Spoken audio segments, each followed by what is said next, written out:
स्कन्दै 10 सुख दे भले कहिसक्या श्री भागवतको जसै फेरि श्री अधिराज परिषितजीले बिन्ती चढाया तसै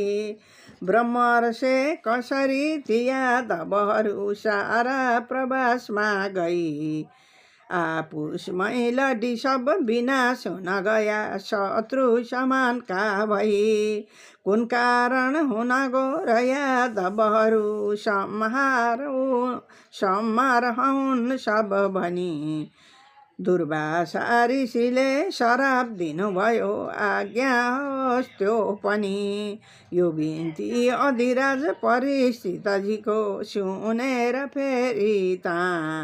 आज्ञा श्री शुकदेवले गरी लिया खुसी भई मनमा हे राजन जति दुष्ट भूपति भया मारेर भूभार हरि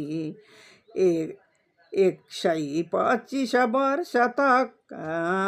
रही लीला पृथ्वी तलैमा गरी।